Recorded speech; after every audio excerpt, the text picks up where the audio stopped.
सुखार्थिनः कुतो विद्या विद्यार्थिनः कुतो सुखम सुखार्थी वात देत विद्या विद्यार्थी वात देत सुखाम। हेलो स्टूडेंट्स, आप सभी का उज्ज्वल संस्कृत क्लासेज में अभिनंदन है, स्वागत है। आज हम सीखने वाले हैं विसर्ग संधि। इससे पहले हमने 9 क्लास सीख ली है संधि से संबंधित। तो अभी तक जो स्टूडेंट्स इस चैनल पर नए हैं और जो पुराने हैं, उन सभी से मैं निवेदन करना चाहूँगा कि वे सभी उज्ज्वल संस्कृत क्लासेज चैनल को सब्सक्राइब कर इससे पहले कि जितने भी वीडियोज़ हैं उन सबको आप अवश्य देखें, क्योंकि उनको न देखने पर आप इस क्लास को भी नहीं सीख पाओगे। तो मेरे आपसे रिक्वेस्ट है कि आप सभी इससे पहले जितने भी क्लास डाली गई हैं उन सबको आप देख लें और फिर ये वीडियो देखोगे तो आपको ये बहुत अच्छे से समझ में आएगा। अब आपके मन में प्रश्न आ रहा होगा कि सर वो क्लास मिलेंगी कहाँ पर। तो सबसे पहले आप उज्ज्वल संस्कृत क्लासेज के नाम से आप यूट्यूब चैनल पर जा कर के इसको सर्च कर सकते हैं। अन्यथा इस वीडियो के डिस्क्रिप्शन में आपको उन सभी क्लासेज का लिंक मिल जाएगा, आप वहाँ से भी उनको सर्च करके देख सकते हैं। जितने भी विद्यार्थी इस क्लास को देख रहे हैं उन सबसे मेरी रिक्वेस्ट है कि वो अपने सगे संबंधी दोस्तों सब में इस वीडियो का लिंक शेयर कर दे। इतना तो आपका फ़र्ज़ बनता ही है कि इस क्लास को आप इतना फैला दें कि हर कोई संधि संबंधित प्रत्येक टॉपिक को इस चैनल के माध्यम से क्लियर कर सके। तो हाँ स्टूडेंट्स, अभी तक जिस हमारे चैनल को जिसने सब्सक्राइब नहीं किया है, लाइक नहीं किया है, शेयर नहीं किया है, वो सभी ये काम पहले करें। कम से कम आपका एक लाइक तो बनता ही है। उससे हम सब क्या करते हैं कि मोटिवेट होते हैं। मैं भी आपसे मोटिवेट होकर के आपके लिए एक से एक वीडियो लेकर आता हूँ और आगे भी मेरा भी मनोबल बढ़ता है।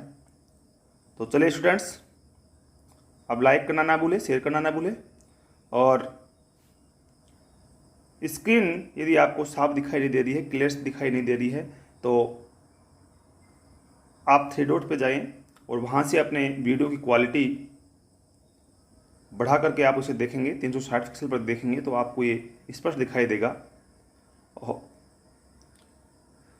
तो आज हम इस क्लास में सीखने वाले हैं विसर्ग संधि का भाग नंबर 3, ऋतु संधि। विसर्ग संधि का भाग है 3, ऋतु संधि। सबसे पहले हम ऋतु संधि पढ़ने से पहले विसर्ग के बारे में थोड़ा सा हम जान लेते हैं कि विसर्ग क्या है। तो बता देना चाहता हूँ, जो 2 बिंदी होते हैं ऊपर नीचे उसको बोलते हैं विसर्ग। क्या कहते हैं? विसर्ग। ये वाली क्या है? विसर्ग।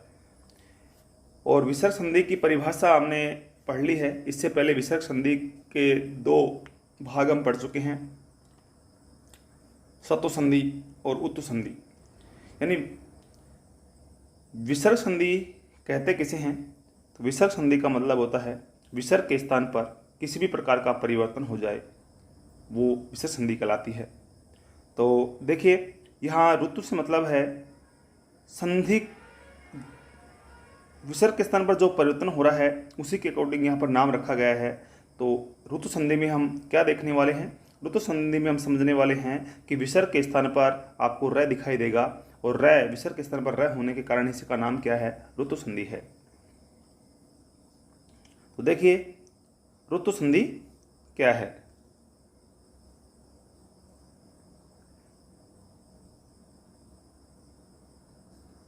ध्यान देखना, यदि पद के अंत में ए या आ को छोड़कर किसी भी स्वर के साथ विसर्ग आए, और उसके बाद यहाँ से थोड़ा जूम कर देता हूँ मैं, फिर कह रहा हूँ, यदि आपको स्क्रीन साफ दिखाई नहीं दे रही है तो अपने सेटिंग में यूट्यूब की सेटिंग में जा कर के वहाँ से अपने जो वीडियो है ये उसका आप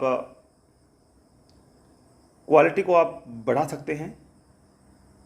360 पर आप देखेंगे तो आपको ये स्पष्ट दिखाई देगा। ध्यान से देखना। सबसे पहले हम नियम पढ़ रहे हैं विसर्ग संधि। विसर्ग संधि में भी ऋतु संधि भाग नंबर 3। यदि पद के अंत में ए या आ को छोड़कर, ध्यान से सुनना प्रिय विद्यार्थियों, यहाँ नियम में लिख रखा है आपके सामने कि पद के अंत, मैं बार बार कहता हूँ कि पद का अंत है, ये प्लस का चिन्ह है। इस प्लस के चिन्ह से पहले जो पद होता है वो होता है प्रथम पद, इसके बाद है उसको कहते हैं द्वितीय पद। तो पद के अंत की बात कर रहे हैं, प्लस के चिन्ह से पहले क्या आना चाहिए, विसर्ग आएगा, लेकिन विसर्ग से पहले क्या हो, ए या आ नहीं हो। इसके ए या आ को छोड़ करके कोई भी यदि स्वर आता है, यानी ए या आ के बाद में विसर्ग नहीं होना चाहिए, इसके बाद में ई, ऊ, ए, ऐ, इनके बाद में यदि कोई विसर्ग होगा तो वहाँ आप ऐसी स्थिति में क्या कर रहे हैं, यदि पद के अंत में ए या आ को छोड़कर कोई स्वर के साथ में विसर्ग आए, यानी यहाँ पर ए या आ नहीं होना चाहिए, क्या होना चाहिए, यहाँ पर ए या आ नहीं होना चाहिए, उसके बाद में विसर्ग हो, यानी ए या आ को छोड़कर किसी भी स्वर के बाद में विसर्ग आता है और उसके बाद यदि स्वर या व्यंजन होता है, यहाँ पर चाहे स्वर हो, क्या आए, चाहे यहाँ स्वर आए, दूसरे पद के प्रारंभ में शुरू में स्वर हो या फिर व्यंजन हो, तो इस विसर्ग को हम बदल देंगे किसमें, रे में। किसमें बदल देंगे, रे में। फिर से समझना, दोबारा से बोल रहा हूं।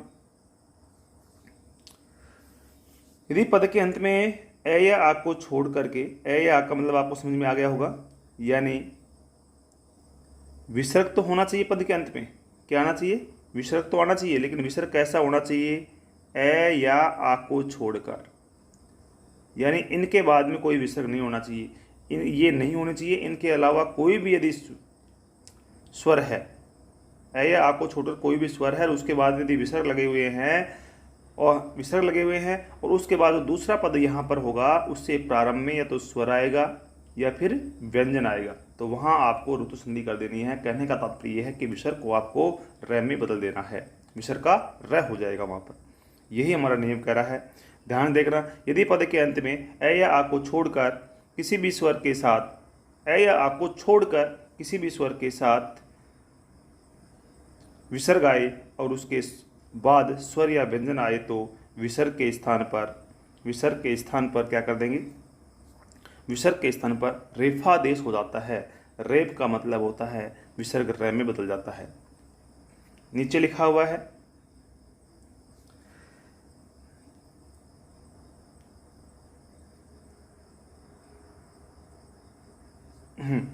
ए या आ को छोड़कर, ए या आ को छोड़कर, ध्यान देखना, इस बॉक्स में आपको दिखाई दे रहा है, ए या आ को छोड़कर स्वरांत विसर्ग, स्वर के बाद में विसर्ग हो लेकिन स्वर ए या आ नहीं होना चाहिए, और उसके बाद वर्ग का 3, 4, 5, ये है या वैरल है, ये तो क्या हो गए, ये हैं हमारे व्यंजन, और उसके और या फिर होंगे स्वर, ये तो वर्ग का 3, 4, 5 या है या वैरल है, मैंने ऊपर स्वर व्यंजन लिख दिया है। व्यंजन का मतलब यहाँ क्या लेना है आपको, वर्ग का 3, 4, 5 वर्ग, वर्ग कै वर्ग, च वर्ग, टै वर्ग, तै वर्ग, पै वर्ग, ये 5 वर्ग में से तीसरा वर्ग, तीसरा चौथा क्या का तीसरा वर्ण क्या आएगा, तीसरा वर्ण कौन सा होगा, कै वर्ग का तीसरा वर्ण होगा, कै वर्ग का तीसरा वर्ण ग, कौन सा, ग, घ और ङ।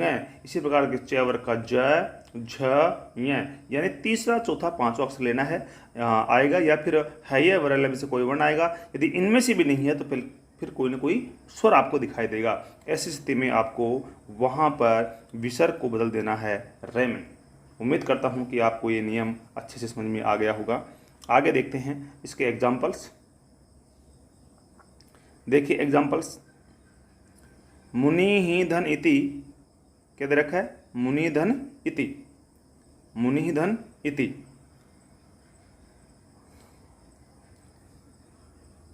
नियम का अकॉर्डिंग चलना है आपको। मुनि धन इति,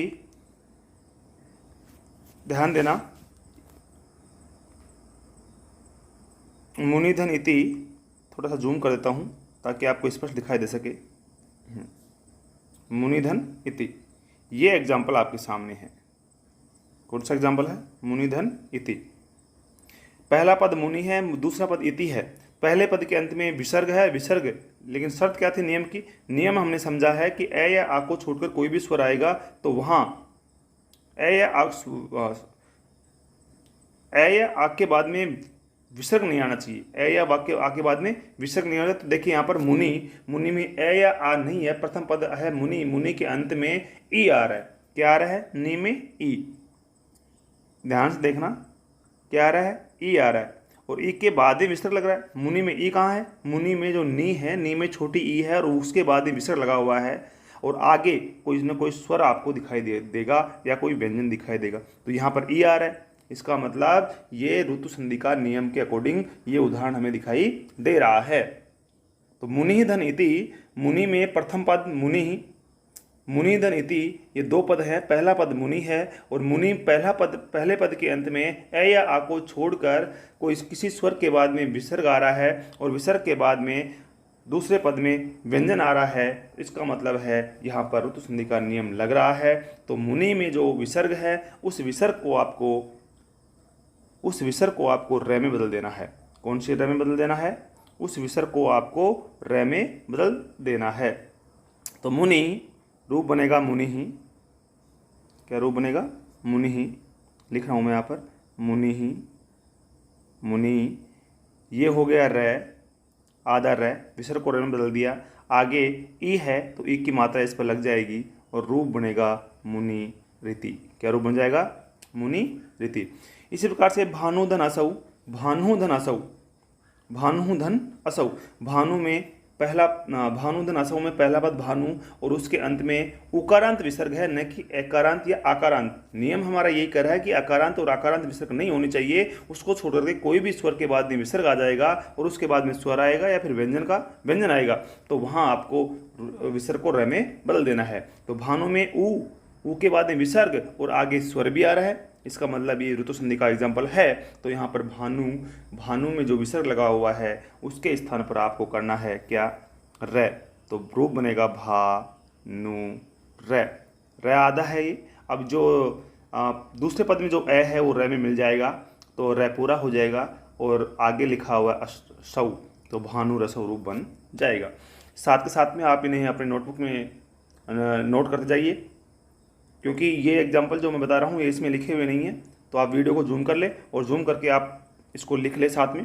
तई धन आगतम, तई, अगला एग्जाम्पल तई धन आगतम। तो यहाँ देखो तई में आई है, ऐकारांत विसर्ग है और आगे स्वर आ रहा है ए।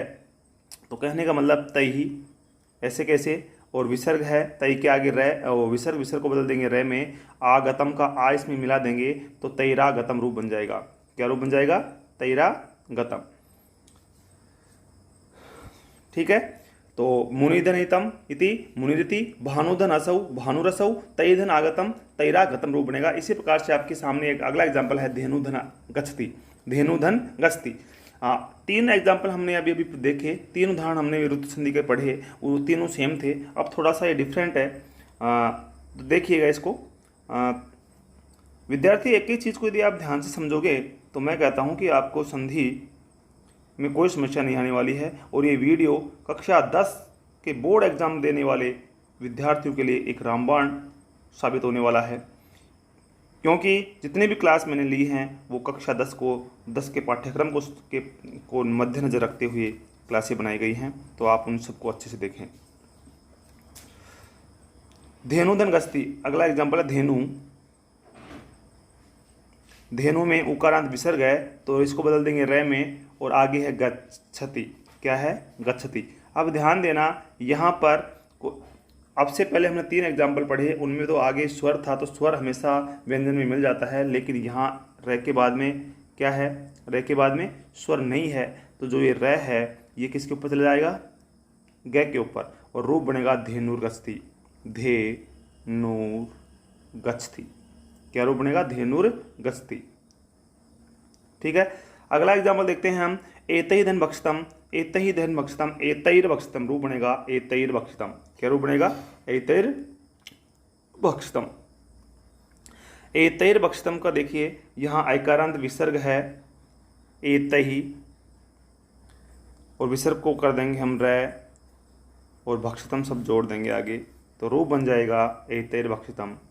ध्यान रखिए ये रै भय के ऊपर आएगा क्योंकि इसके आगे कोई स्वर नहीं है, और जहाँ स्वर नहीं है तो जो अगला वाला वर्ण है उसके ऊपर क्या लग जाता है, रै की ए रै लग जाता है, तो रूप बनेगा ए तैर बक्षितम। ए तैर भय के ऊपर रै और क्षितम, ए तैर बक्षितम, रूप बन जाएगा ए तैर बक्षितम। अगला एग्जाम्पल है वायुधन वाति, ये भी सेम इसी की तरह बनेगा। इसका रूप देखने के लिए मिलेगा आपको, उकारांत विसर्ग है और आगे वह है, तो वायु वाति, क्या रूप बन जाएगा, वायुर्वाति।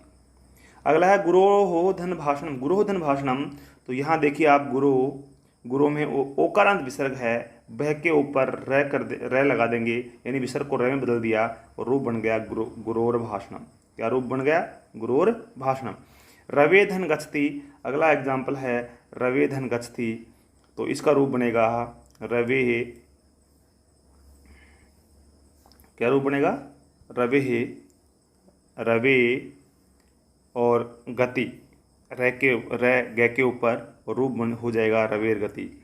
इसी प्रकार से पितुः धन इच्छा, सेम हमने जो स्टार्टिंग के 2-3 एग्जाम्पल पढ़े वो है, क्योंकि विसर्ग के बाद में क्या आ रहा है, यहाँ पर ई आ रहा है स्वर, तो ई किस में बदल जाएगा, रै में, रै के मात्रा के रूप में लग जाएगा रै पर, तो रूप बनेगा पितु रै और ई की मात्रा जोड़ देंगे पितुर इच्छा, क्या रूप बन जाएगा, पितुर इच्छा। ठीक है, वायुर्वाति ही गुरुर भाषणम रवेर गति ही पितुर इच्छा। देखते हैं अगला एग्जाम्पल, हरि धन गच्छति, हरि धन गच्छति। ध्यान से देखिएगा, अगला एग्जाम्पल है हरि धन गच्छति और कवे धन अगायत, कवे धन अगायत। ध्यान दें, हरि ऐसे कैसे, इकारांत विसर्ग है तो विसर्ग को बदल देंगे रै में, रै किसके ऊपर चला जाएगा, गै पे, और हरीर गच्छति, रूप बन जाएगा हरीर गच्छति।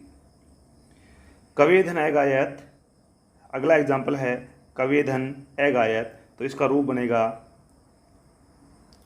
कवि धन अगायत, कवि रै।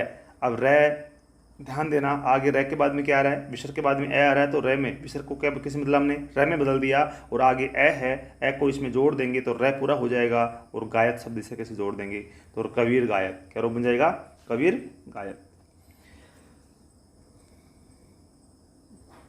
ध्यान से देखना,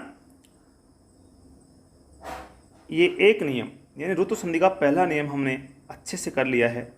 उम्मीद करता हूँ कि आपको भी अच्छे समझ में आ गया होगा। फिर भी यदि आपको ये नियम समझ में नहीं आते हैं तो आप इस क्लास को बार बार देखें, 1 बार 2 बार 3 बार, जितनी बार देखोगे उतनी बार आपको अच्छे समझ में आएगा और परीक्षा में आने वाले क्वेश्चन को आप अच्छे से कर पाओगे। हाँ, आपसे फिर से मैं एक रिक्वेस्ट करना चाहूँगा कि अभी तक आपने वीडियो को अपने दोस्तों में शेयर नहीं किया है तो उसको शेयर कर दें और लाइक करें। साथ ही में आप इसमें कमेंट अवश्य करें कि ये कक्षा आपको कैसी लग रही है, अच्छी लग रही तो अच्छी, समझ में आ रहा तो हाँ लिख करके आप कम से कम एक कमेंट तो आप कर ही सकते हैं। देखिए आगे इसका दूसरा नियम है, इसी संधि का दूसरा। अभी हमने जो नियम पढ़ा वो आपको ध्यान में आ गया, समझ में आ गया होगा कि हमें क्या पढ़ रहे थे, ए या आ यहाँ पर नहीं होना चाहिए प्लस से पहले, है ना। इन दोनों को छोड़ कोई भी यहाँ पर स्वर आ जाएगा और उसके बाद में वर्ग का 3 4 5 है, य व र ल, ये वर्ण है ना, ठीक है, और या फिर स्वर आएगा। तो आपको ऐसी स्थिति जहाँ देखने के लिए मिलेगी वहाँ आपको विसर्ग को रै में बदल देना है। अब ध्यान देना, इसी का एक उप नियम कह सकते हैं, दूसरा नियम कह सकते हैं कि और रै कहाँ कहाँ पर होता है। ध्यान से देखना, कुछ एग्जाम्पल है। इसके अलावा रै कहाँ करोगे आप, कहाँ पर आपको विसर्ग किस नंबर रै दिखाई देगा। अव्यय संबंधी, अव्यय आप जानते हो, सदृशं त्रिषु लिंगेषु सर्वासु च विभक्तिषु वचनेषु च सर्वेषु यन्न वेदे तदव्ययम्। यानी अव्यय उसे कहते हैं जिनका रूप तीनों वचनों, 7 विभक्तियों और तीनों लिंगों में एक समान रहता है, अर्थात वो कहीं पर भी बदलते नहीं है। ऐसे शब्दांश जिनका प्रयोग किसी भी विभक्ति में कर दे, किसी भी लिंग के साथ कर दे या किसी भी वचन में कर दे तो उनके रूप में कोई परिवर्तन नहीं होता, वो कहलाते हैं अव्यय। तो एक तो अव्यय संबंधी। ऋकारांत शब्द, ऋकारांत का शब्द है जैसे री है जिन शब्दों के अंत में, जैसा कि हम पढ़ते हैं राम, राम कैसा शब्द है? राम अकारांत शब्द है, यानी राम में जो मैं है, मैं में क्या है? ए, तो ये हो गया अकारांत। कौन शब्द हो गया? अकारांत। इसी प्रकार से यदि आपके सामने पितृ शब्द आ जाए, मातृ आ जाए, स्वश्री आ जाए, है ना, गंत्री आ जाए, तो ये कौन शब्द है? इनके अंत में क्या है? इन सब शब्दों के अंत में पितृ, मातृ, स्वश्री, इन शब्दों के अंत में क्या है? री है। तो ये क्या हो गई? ऋकारांत शब्द। तो ध्यान से देखना, नियम आपके सामने लिखा हुआ है, अव्यय संबंधी ऋकारांत शब्द। तो अव्यय मैंने बता दिया, ऐसे शब्द जिनका कहीं पर भी प्रयोग करें तो उनके रूप में कोई बदलाव न हो, कोई परिवर्तन नहीं हो, वो कहलाते हैं अव्यय। ऋकारांत शब्द वो कहलाएंगे जिन शब्दों के अंत में री आएगी, री की मात्रा लगी होगी, पितृ, मातृ, है ना, त्वष्टि, नेत्री, ऐसे शब्द हैं जिनके अंत में क्या हो? री हो, वो सब क्या कहलाएंगे? ऋकारांत शब्द कहलाएंगे। और एक है संबोधन संबंधी। संबोधन, हे राम, है, हे राम, हे माता, हे माता, हे पिता, ये शब्द क्या है? संबोधन संबंधी। आकार और आकार के बाद में, आकार और आकार के बाद में, ये दो शब्द हैं, विसर्ग आने चाहिए। इससे पहले वाले में हम आकार और आकार को छोड़ रहे थे, ए और आ को छोड़ रहे थे, विसर्ग देख रहे थे। लेकिन यहाँ पर ए या आ होगा और उसके बाद विसर्ग होगा। लेकिन ए या आ कैसा होगा, ये थोड़ी सी समझने की बात है कि ए या आ तो मिलेगा आपको, लेकिन ए या आ या तो पितृ शब्द के अंत में होगा, या मातृ शब्द का होगा, या फिर कोई संबोधन का होगा, या फिर अव्यय संबंधी होगा। ये आपको ध्यान रखना है। ध्यान देना, यहाँ नीचे लिखा हुआ है आपके सामने कि पुनः है, ये अव्यय है, प्रातः अव्यय है, पुनः अव्यय है, प्रातः अव्यय है। ध्यान देखना, पुनः अव्यय, प्रातः अव्यय और पितृ, मातृ ऋकारांत शब्द हैं। पुनः अव्यय है, इसके अलावा और भी है, पुनः, स्वः, उच्च ही, ये सारे क्या है? लेकिन अव्यय के बाद में विसर्ग तो आए, लेकिन विसर्ग से पहले ए या आ मिलना चाहिए।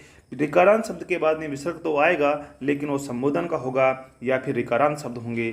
तो आपको क्या करना है? वहाँ पर विसर्ग के स्थान पर रह करना है। ध्यान से देखना, इसके एग्जाम्पल को देखते हैं हम। पुनः धन अत्र, पुनः धन अत्र। यहाँ देखना, पहला पद पुनः है जो कि अव्यय है, और अव्यय में भी ए देखना है, ए के बाद विसर्ग। तो पुनः है, न में ए है, ए के बाद विसर्ग लगा हुआ है, तो अकारांत विसर्ग है। और आगे क्या है? आगे क्या देखना है आपको? ए, आगे वही है जो पहले वाले नियम में पढ़ रहे थे हम कि अकारांत विसर्ग होगा, लेकिन अकारांत विसर्ग यहाँ पर कौन सा आएगा? अकारांत विसर्ग आपको देखना होगा यहाँ अव्यय संबंधी, ऋकारांत शब्द का होगा, या फिर संबोधन का होगा। तो यहाँ देखो, पुनः है, अव्यय है, अकारांत विसर्ग है, और आगे ए है। ए कौन सा है? ए यानी स्वर है। तो हमने इससे पहले नियम में क्या पढ़ा था कि विसर्ग के बाद में वर्ग का 3, 4, 5 और कोई यदि है या वर ल या फिर कोई स्वर आता है तो वहाँ पर हम विसर्ग को रे में बदल देते हैं।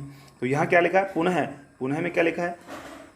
पुनः में देखिए आप, पुनः है, पुनः में विसर्ग है, विसर्ग को बदल देंगे रे में, और ए इसी मिला देंगे, अत्र का ए इसी मिल जाएगा रे में, तो बन जाएगा पुनरत्र। इसी प्रकार से प्रातः धन गच्छति, प्रातः एक अव्यय है, तो प्रातः विसर्ग के स्थान पर रे और गच्छति। अब यहाँ पर ध्यान देने योग्य बात है, फिर बता रहा हूँ, ये रे हलंत है, तो ये किसके ऊपर लगाएंगे हम? रे के, और रूप बनेगा प्रातर गच्छति। क्या रूप बन जाएगा? प्रातर गच्छति। इसी प्रकार से पितः धन वंदे, पितः धन वंदे, पितः में हे पितः रूप बनता है संबोधन का, तो संबोधन वाला शब्द है। और पितः, तो पितः में जो तय है, तय में ए के बाद में विसर्ग है, और आगे वह है, तो विसर्ग को बदल देंगे हम रे में, रूप बन जाएगा पितर वंदे। क्या रूप बनेगा? पितर वंदे। लिख देता हूँ मैं, पितर वंदे। क्या रूप बन जाएगा? पितर वंदे। इसी प्रकार से माता धन वंदे, हे माता संबोधन का एक वचन बनता है, तो माता है, माता में अकारांत विसर्ग है, विसर्ग के बाद में वह है, तो रूप विसर्ग को चेंज कर देंगे, विसर्ग को बदल देंगे किसमें? रे में, तो रूप बन जाएगा मातर वंदे, मातृ वंदे। क्या रूप बन जाएगा? मातृ वंदे। पुनः धन पुनरात्र, प्रातः धन गच्छति, प्रातर गच्छति, पितः धन वंदे, पितर वंदे, और माता धन वंदे, मातर वंदे। तो ये आपकी ऋतु संधि कंप्लीट हुई। उम्मीद करता हूँ कि आपको अच्छे से संधि समझ में आ रही होगी। अगला भाग है इसी का लोप संधि। कौन संधि है? लोप संधि। आज हम इस क्लास में चाहे टाइम कितना लग जाए हम इसे कंप्लीट करके रहेंगे। विसर्ग संधि के साथ में आपका जो पाठ्यक्रम में जो कक्षा 10 के पाठ्यक्रम में जो संधि दी हुई है वो कंप्लीट हो जाएगी। तो हम इसको कंप्लीट करते हैं आज। ध्यान देना, लोप संधि। कौन संधि है? लोप संधि। लोप संधि, यदि पद के अंत में आकारांत विसर्ग आए और उसके बाद कोई स्वर या वर्ग का 3, 4, 5 है या वैरल है में से कोई व्यंजन आए तो कौन संधि होगी वहाँ पर? यदि पद के अंत में क्या है? आकारांत विसर्ग। ध्यान से देखना, इससे पहले हमने आकारांत को छोड़कर कोई विसर्ग आए और उसके बाद में स्वर आए या फिर वर्ग का 3, 4, 5 या है या वैरल में से कोई वर्ण आए तो वहाँ हम विसर्ग को रे में बदल रहे थे। लेकिन यहाँ थोड़ा सा अलग है, ए या आ, यानी यहाँ केवल आपको आ देखना है। क्या देखना है? आ। पद के अंत में आ हो और उसके बाद में विसर्ग हो, यानी स्थिति बनने वाली है ये वाली, ये वाला, यानी पद के अंत में ये आए, यानी प्लस से पहले आहा होगा और उसके बाद में कोई न कोई या तो स्वर होगा। क्या देखना है आपको? स्वर, या फिर 3, 4, 5 वर्ण, वर्ग का वही तीसरा, चौथा, पांचवा, और या फिर है, य, व, र, ल, ये 5 वर्ण। या कहने का मतलब थोड़ा सा बदलाव हुआ। इससे पहले वाले हम जो ऋतु संधि पढ़ा उसमें हम क्या था? ए या आ यहाँ पर नहीं था। ए या आ को छोड़कर कोई भी स्वर होगा और आगे यदि ये स्थिति होगी, यानी इस नियम में लोप संधि का नियम और जो ऋतु संधि का नियम है उसमें थोड़ा सा अंतर है। वहाँ पर ए या आ को छोड़कर कोई स्वर के बाद विसर्ग आएगा। यहाँ पर सभी स्वर में से केवल एक स्वर होगा आ, उसके बाद में विसर्ग होगा और विसर्ग के बाद में जो हम पहले ऋतु संधि का जो नियम पढ़े थे वो ही है। वहाँ पर देखो यहाँ लिखा हुआ है, वहाँ पर भी स्वर है या फिर व्यंजन है। व्यंजन का मतलब वर्ग का 3, 4, 5 और है या वैरह ल में से कोई वर्ण आए तो वहाँ आपको क्या करना था? ऋतु करना था, रे करना था। यहाँ आपको लोप करना है, यानी लोप का मतलब होता है वहाँ से उस विसर्ग को हटा देना है, गायब कर देना है और रूप ज्यों का त्यों रह जाएगा ऐसे किसी। दोबारा देखिए, यानी पद के अंत में आहा ये वाला रूप होगा और उसके बाद में स्वर आएगा, स्वर के बाद स्वर या फिर है, य, व, र, ल या वर्ग का 3, 4, 5, यानी ये नियम आपको देखना है। ठीक है, समझ में आ गया होगा। यही बात आपके सामने यहाँ बताई जा रही इस नियम में कि पद के अंत में आकारांत विसर्ग होगा, उसके बाद में कोई स्वर होगा या फिर वर्ग का तीसरा, चौथा या है, य, व, र, ल, तीसरा, चौथा, पांचवा या है या वह ल में से कोई व्यंजन आएगा तो आपको वहां से विसर्ग का लोप कर देना है। क्या कर देना है? लोप कर देना है। यह है हमारी लोप संधि, जैसा कि आपके सामने बता रखा है। ध्यान देखना, ये बोला आहा क्या आएगा? आहा प्लस स्वर या वर्ग का 3, 4, 5 है या वह ल में से कोई आता है तो जो आपका ये लोप है, विसर्ग है, उसका हम क्या कर देंगे? लोप कर देंगे। यहाँ तक नियम समझ में आ गया होगा। देखिए आगे, अब एग्जाम्पल से समझते हैं, इसको और भी आसान बना देते हैं।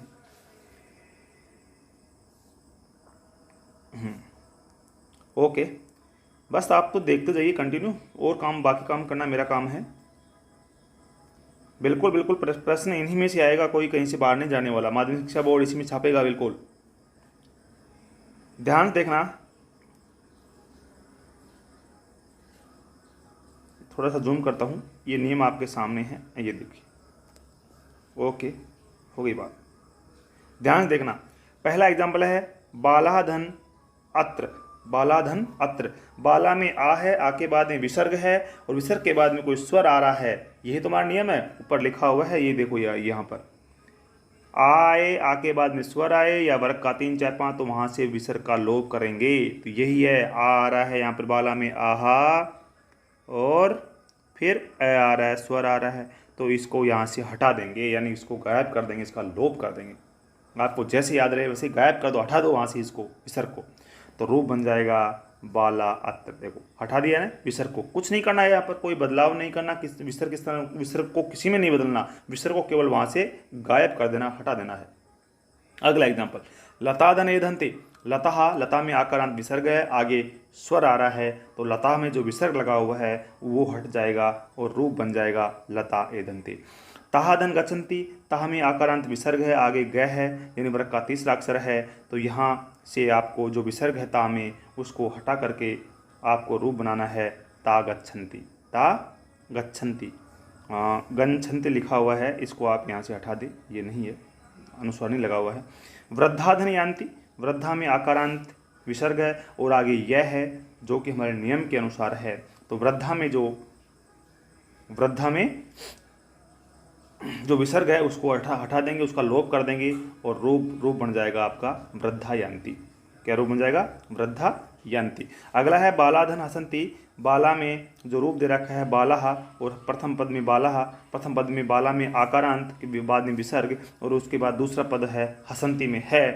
तो यहाँ बालाह, बाला में विसर्ग को हटा करके रूप बनेगा बाला हसन्ति। क्या रूप बन जाएगा? बाला हसन्ति। ये देखो देवाधन ये है, देवा में पहला पद देवा, आकारांत विसर्ग है और ई यानी स्वर आ रहा है आगे, तो यहाँ रूप बन जाएगा आपका देवा ई है। ठीक है। बालाधन अत्र, विसर्ग का लोप कर दो, बाला अत्र, लताः धन एधन्ते, लता एधन्ते, ताः धन गच्छन्ति, ता गच्छन्ति, वृद्धा धन यान्ति, वृद्धा यान्ति, बालाः धन हसन्ति, लोप करके रूप बनेगा बाला हसन्ति। देवाः धन ई है, देवा ई है। ओके, ये आपका लोप संधि के कुछ एग्जाम्पल्स मैंने आपको समझाए। आप देखते हैं लोप संधि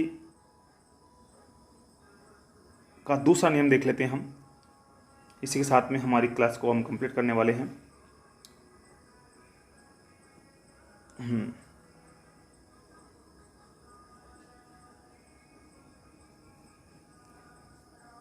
देखिए इधर अकारांत विसर्ग के बाद अकार को छोड़कर किसी भी स्वर के होने पर विसर्ग का लोप हो जाता है।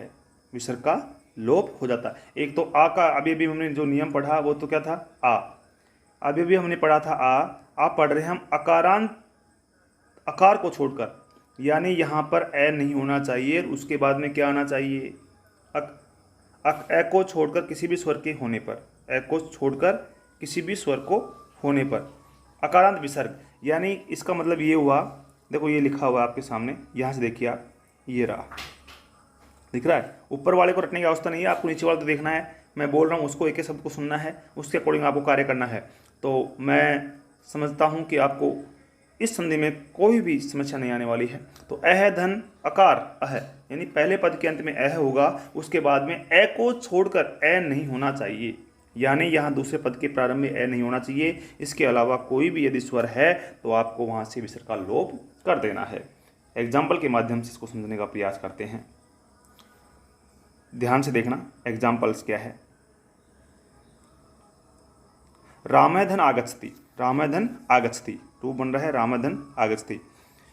ध्यान से देखना, राम है पहला पद है, अकारांत राम में ए है, ए के बाद में विसर्ग है और आगे आ, यानी स्वर होना चाहिए लेकिन स्वर में ए नहीं आना चाहिए दूसरे पद के प्रारंभ में, तो वहां आपको विसर्ग का लोप कर देना है। बस इतना ध्यान रखना है, पहले पद में ए के बाद विसर्ग हो और दूसरे पद के प्रारंभ में ए नहीं होना चाहिए। ए को छोड़ करके कोई भी यदि स्वर आता है तो आपको विसर्ग का लोप कर देना है। क्या कर देना है? विसर्ग का लोप कर देना है। तो रामधन आगच्छति, देखो राम है, कुछ नहीं करना, राम है आगच्छति, केवल यहाँ जो ये विसर्ग थे राम में उसको हटाया है और रूप बन गया है राम है आगच्छति। कृष्णधन एति, कृष्ण में आकारांत विसर्ग है, आगे ए को छोड़ करके ए आ रहा है तो कृष्णधन एति, विसर्ग का लोप हो गया है। बालधन इच्छति, रूप बनेगा बाल इच्छति, यहाँ पे आकारांत है, आगे विसर्ग ई है तो विसर्ग का लोप करके रूप बनेगा बाल इच्छति। वृक्षधन एदते, वृक्ष में अकारांत विसर्ग, विसर्ग के बाद में ए तो होने के कारण यहाँ वृक्ष में जो विसर्ग है उसको हटा करके रूप बन गया है वृक्ष एदते। क्या रूप बन गया है? वृक्ष एदते। इसी प्रकार से इसी का तीसरा हम देखते हैं। तीसरा देखिए, नए समास को छोड़कर ऐसा श इन दोनों पदों के अंत में, यानी नए समास नहीं होना चाहिए।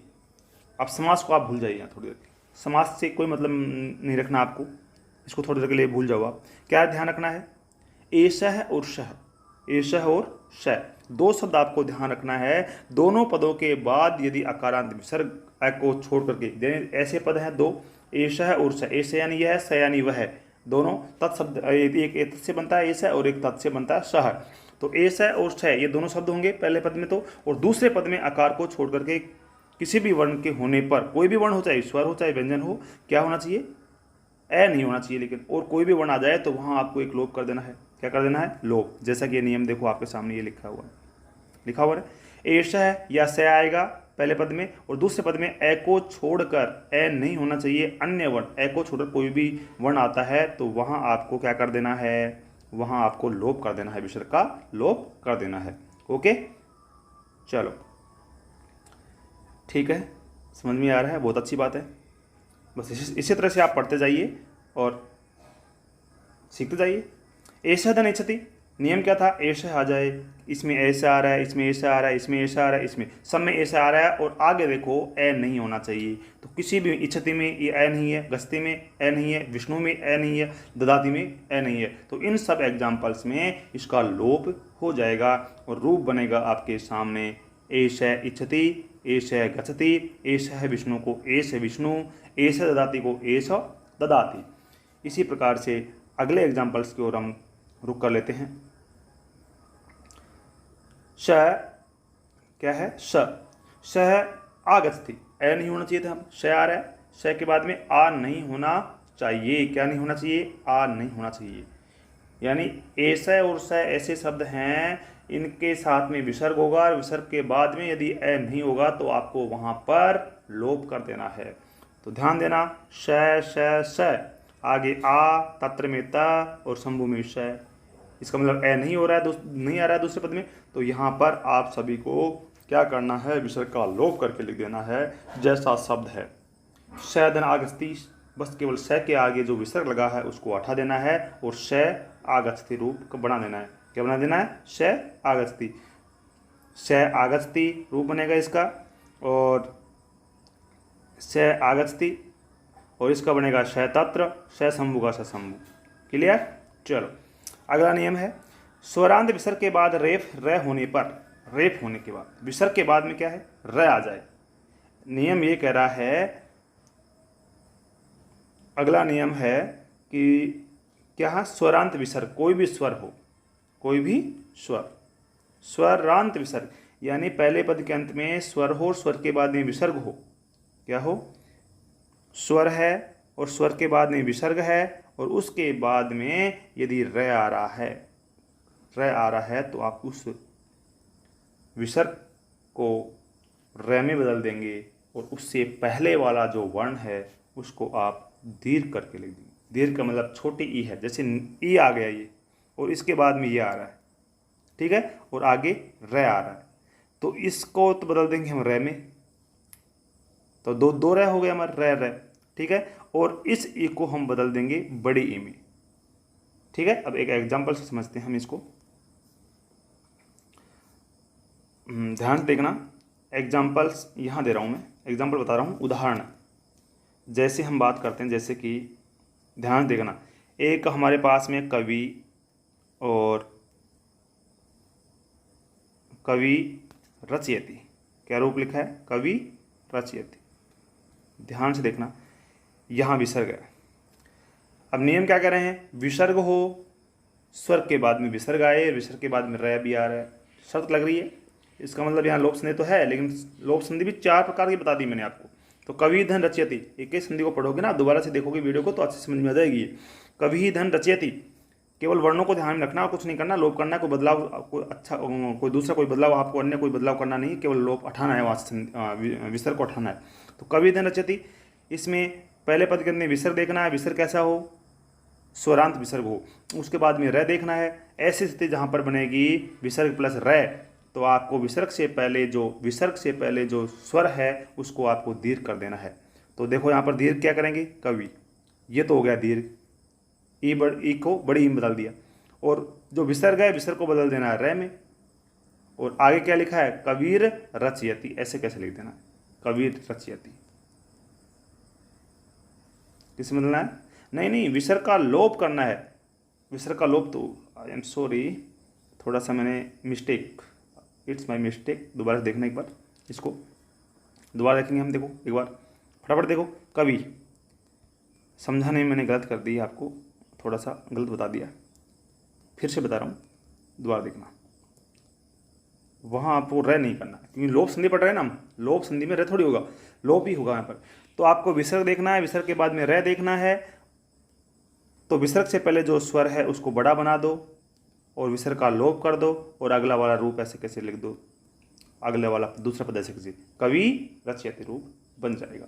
इसी प्रकार दूसरा भानुधन राजते, देखो यहाँ पर भानुधन राजते, भानु में उकारांत विसर्ग, आगे रै, विसर्ग का क्या हो जाएगा लोप, और जो नु है भानु में जो नु है उसको बना देंगे दीर्घ, क्या बना देंगे दीर्घ, रूप बनेगा भानु, और राजते भानु राजते ये वाला।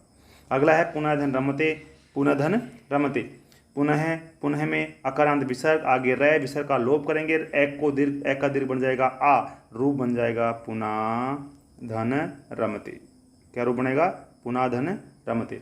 इसी प्रकार से हरिधन रम्य, हरि में इकारांत विसर्ग है, आगे रै है, तो हरि में जो छोटी री है वो हो जाएगी बड़ी, और रम्य हरि रम्य रूप बन जाएगा। इसके बाद शंभुधन राजते, शंभु में जो भू है वो बड़ा बन जाएगा, भू और विसर्ग का लोप कर देंगे और आगे लिख देंगे राजते, शंभुधन राजते रूप बन जाएगा।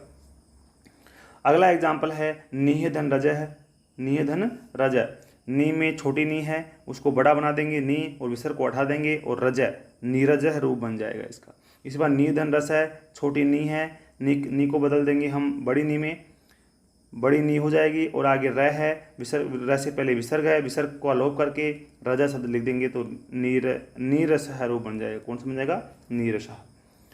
इसी प्रकार से निधन रवह, क्या है निधन रव है, नी छोटी है इसको बड़ी बनाओ, बड़ी नी और विसर्ग का लोप करके रवा शब्द लिख दो नीरवह, क्या रूप बन जाएगा नीरवह। अंतःधन राष्ट्रीय है, अंतः में जो तय है अकारांत है उसको आ बना दो, दीर्घ ए का आ दीर्घ होकर के अंता और राष्ट्रीय शब्द जोड़ देंगे अंतर्राष्ट्रीय, क्या रूप बन जाएगा अंतर्राष्ट्रीय। इसी प्रकार से अगला है शिशुधन रोदिति, शिशुधन रोदिति, शिशु में जो सु है वो छोटा है उसको बड़ा बंदा बना देंगे और शिशु रोदिति विसर्ग का लोप करके लिख देंगे शिशु रोदिति। आपको ये क्लास कैसी लगी ये कमेंट करके आप अवश्य बताएं, और फिर से आपसे कहना चाहूँगा कमेंट करना आप न भूलें, क्योंकि आपके कमेंट को देख करके ही मुझे मोटिवेशन मिलता है। तो मैं तो आपको इतना कहूँगा कि आप अच्छे से पढ़ते जाइए, पढ़ते रहिए एक साथ, और इसी प्रकार से आपके लिए एक से एक क्लास मैं आपके सामने लाता रहूँगा। तो आज हमने इस वीडियो के माध्यम से, इस क्लास के माध्यम से विसर्ग संधि के 2 भाग कंप्लीट कर लिए हैं, ऋतु संधि और लोप संधि, और इसी के साथ में आज हमारा संधि का टॉपिक हम कंप्लीट करते हैं। अब जो नेक्स्ट क्लास आएगी वो आपकी डिस्क्रिप्शन जो होगी वो आपको बता दी जाएगी, सूचना आपको नोटिफिकेशन के माध्यम से मिल जाएगी। हाँ, इन वीडियो को देखने के लिए आप डिस्क्रिप्शन में से आप इनका लिंक, डिस्क्रिप्शन में जाकर लिंक पर क्लिक करना और वहाँ से आप सीधे यहाँ पहुँच जाओगे। मिलते हैं नेक्स्ट क्लास में, तब तक आप सभी का धन्यवाद। जय तु भारतम, जय तु संस्कृतम।